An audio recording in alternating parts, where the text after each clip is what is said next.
Avanzamos en 60 minutos con José Luis Yepes, su cita del fin de semana. Hoy con nuestro personaje referente, don Teodoro Leal Aranda, 68 años en el mundo de la radiodifusión, más de 30 años también dedicado al trabajo en la universidad como docente y también como trabajador en tecnología educativa.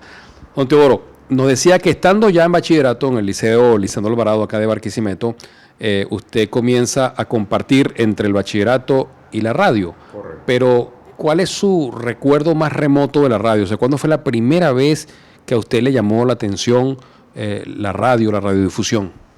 Bueno, era costumbre en la época visitar los estudios de las emisoras de radio. Para esa época las emisoras de radio tenían lo que se llamaba un radioteatro.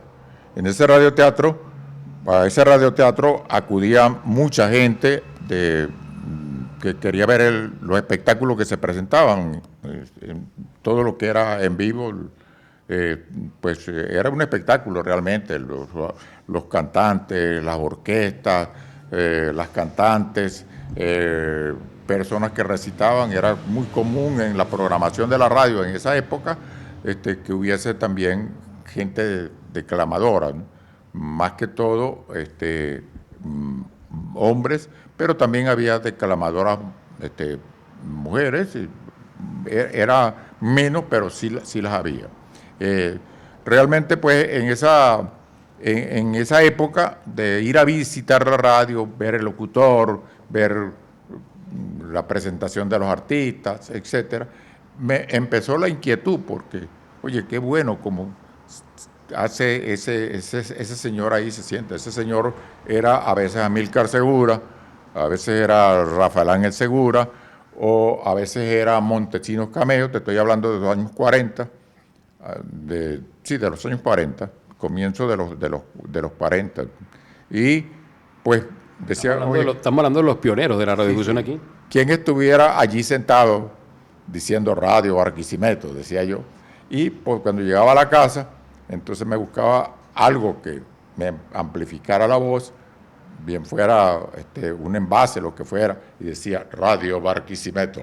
Entonces, ya ahí me comenzó, como dicen, eso que llamaban antes el gusanito a molestar, de que mire eso, a abrir, como dicen, la curiosidad de cónchale, que eso es bueno, de estar ahí sentado. Yo en ese momento era un niño, pero pues estaba con la idea, hasta el momento en que salió por la prensa un aviso de un señor que tenía la Academia Andrés Bello, que era de apellido Rodríguez Angulo, y decía que había un curso de locución. Y le dije a mis padres, mira, yo me quiero entrar a esos cursos, porque a mí me gusta eso. Ya sabían que me gustaba por lo que yo hacía en la casa, mis juegos en la casa. ¿Cómo lo tomaban su papá y su mamá ese interés por la radio? Bueno, decían, este muchacho como que va a ser locutor. Era lo que generalmente oía que era su percepción en ese momento, como en efecto ocurrió. Pero, bueno, después que hago el curso de locución, en ese tiempo había que irse a Caracas al Ministerio de Comunicaciones, presentar un examen que era poco ortodoxo, diría yo, conociendo los exámenes, cómo son los exámenes. Para un examen, a ti te dan un pensum, algo que te diga, bueno, esta es la guía, esto es el formato de lo que te van a preguntar. Si tienes literatura, si tienes la parte de leyes, reglamentación, parte de historia, la parte de castellano. Pero resulta que tú llegabas allí y nadie sabía qué era lo que te iban a preguntar. El examen era mitad de escrito y mitad oral. Y donde era más fuerte, era justamente lo que yo sentí como más fuerte, fue la oral, porque no te dejaban pensar, sino que era una pregunta tras otra. Y recuerdo que en el examen de locución cometí una tontería, una inocentada de estudiante, digo yo, porque me dijeron, hábleme de Strauss, y era de la caballería, el museo, era quien me estaba preguntando, era el examinador. Marco Antonio de la Caballería. Antonio de la Caballería. Entonces me dice, cuando me dice eso, le hago yo esta pregunta tonta. ¿Cuál de los estrados? Hábleme de todos los estrados. ¡Ah! ¿Quién te manda? Entonces, bueno, pero yo me lo sabía. Yo más o menos iba preparado para eso. Entonces, hablé de Johann Strauss, de Ricardo Strauss. Bueno, empecé a hacer el comentario de esa familia Strauss vienesa que todos eran músicos. Y bueno, yo creo que eso también influyó un poco en que el museo dijo, no es cogido a lazo, como decían antes. Bien, el examen era tenía esas características, ¿no? Tú no sabías que te iban a preguntar, ¿cuál es el país del sol naciente? Japón. Pero si no lo sabías, tú no sabías que te iban a preguntar eso. Era muy amplio, ¿no? Sí, no, era demasiado. Tú no sabías qué cosas te podían preguntar. Le preguntaban cuestiones de historia que eran más, yo hoy las veo, después las veía más como de concurso. ¿Recuerdas aquel concurso de Monte sus Cauchos? Sí. Bueno, algo así era que tú no sabías lo que te iban a preguntar. Ese era el tipo de examen. Era difícil entonces. Tú vas a un examen que no sabes qué te van a preguntar, es diferente a cuando tú tienes, aquí está el programa y de esto me van a preguntar. Adicionalmente, ¿qué significó para usted llegar allí al sitio del examen y ver que uno de los jurados era nada más y nada menos que Monsieur La Cavallerie? Bueno, en realidad lo había visto antes en vivo, porque antes del examen yo fui a Radio Caracas y él trabajaba a las 5 de la tarde en un programa que se llamaba A Gozar Muchachos con la Villos Caracas Boy, nada menos. Y entonces ya yo lo había visto, que era el locutor animador de ese programa, y bueno, Henry Altuve era quien hacía las comerciales, por cierto, en ese momento. Que después hizo Feria de la Alegría los sábados. Es correcto, sí. Y bueno, el Museo de la Caballería también llegó a hacer otros programas, como el Batazo de la Suerte, por ejemplo. Tuvo después otros programas, pero allí fue donde yo lo conocí, y claro, cuando lo veo de examinador, pero nunca sentí como temor, ¿no? Eso sí, nunca, ni de cónchale, se la sabe toda, y ¿cómo quedo yo aquí? No, nada de eso. En realidad me enfrenté al examen con optimismo, como que, bueno. Con actitud. Sí, esto es algo que me van a hacer preguntas y yo voy a responder, pues. ¿Como cuántos aproximadamente muchachos y muchachas fueron a presentar ese examen y cuántos finalmente salieron con el certificado? Mira, en esos exámenes había bastantes aplazados. Yo creo que en ese momento presentamos como 15 personas y creo que salimos 3. No recuerdo bien, pero creo que 3 de diferentes estados de la República. Y después le llegaba el certificado, no era que se lo entregaban en el momento. No, el certificado te llegaba después. Al regresar simplemente decía, salí bien, porque eso sí te lo decían allá. Saliste bien o estás aplazado, tienes 2 oportunidades más. Eso es lo que te decía. Una vez que usted le llega a su certificado 1260, ¿qué hace Teodoro Leal? Mira,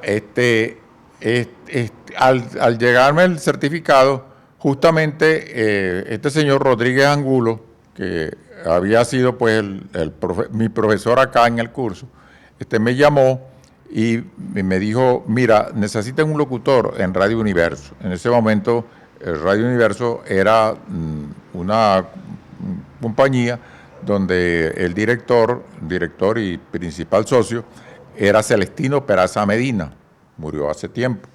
Este señor, pues, fue fue mi primer maestro, vamos a decirlo, en la radio, porque yo no sabía, de verdad, hasta ese momento, yo nunca había estado en un estudio de una radio, dentro del estudio, siquiera como espectador, ¿no? Sino simplemente veía, era desde fuera. En ese momento entro a un estudio y el señor Peraza Medina, Celestino Peraza Medina, me dice, Bueno, mira, es esto. Estos son los toques que le vas a dar al xilófono, que le decimos la marimba, que es la tin, tan, tan. Bueno, entonces le vas a dar con estos son, el son es este. Tienes que darle a estas,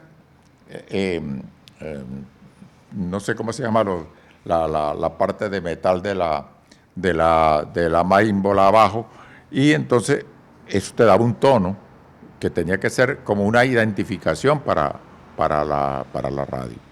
Pero le hicieron una prueba de admisión. Bueno, mira, no. Peraza Medina llegó y me dijo, mira, que necesitaban el locutor. Por lo tanto, entra aquí, vas a hacer esto. Aquí tienes tú lo que llamaban el cuñero, donde estaban la carpeta de la publicidad. Esto es lo que vas a leer a la hora que allí se mencione.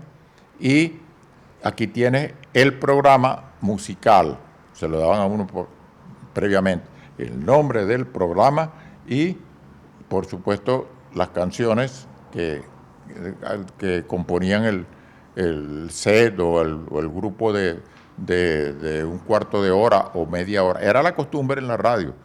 Programas de un cuarto de hora musicales o de media hora. Eran 6 horas, 6 canciones o 3 canciones que duraba ese programa. Muy corrientes en ese momento los tangos. Parece que a la gente le gustaban los tangos bastante en esa época, en Venezuela entera, y porque había algunos cantantes de tangos también, los que se presentaban. Y bueno, entonces había un programa que era de tangos. Y por cierto que en una de esas primeras entradas que yo hice, él solamente me lo recitó, pero yo no lo anoté. Y me dice, cuando vaya a comenzar ese programa, tú vas a decir, tango que me hiciste mal y que sin embargo quiero porque sos el mensajero del alma del arrabal. Eso lo vas a decir tú. Entonces, bueno, me lo dijo y él se fue. No había forma de repreguntarle. Sí, no, él se fue. Y entonces cuando llega la hora de ese programa, entonces, tango que me hiciste mal y que sin embargo quiero, porque sos el alma del arrabal, dije yo. Yo, en realidad era lo que en ese momento yo recordaba.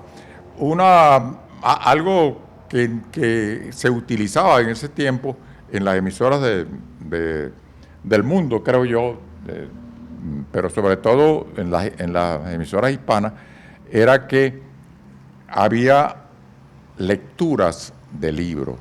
Algo que yo de verdad que no le veía mucho sentido, pero bueno, era eso, pues. O sea, leer una novela por radio, por ejemplo, un cuento, pero leerlo, ¿no? Entonces yo decía, cónchale, no es radioteatro, no. Entonces, bueno, pero eso existía en ese momento. Vamos a hacer una pausa en esta conversación con don Teodoro Leal Aranda y en breve continuaremos en 60 minutos con José Luis Yepes, conociendo más de nuestro personaje invitado. Alfredo Leal Yepes, ¿quién es Teodoro Leal Aranda para usted? Mira, un padre ejemplar, de verdad que ha entregado todo por sus hijos, por su familia.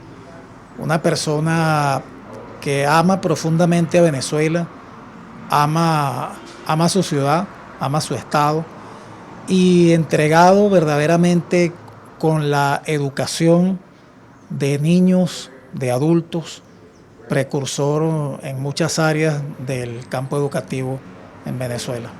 Si lo tuviera al frente, ¿qué le diría? Bueno, te admiro, quiero llegar a ser como tú. Gracias.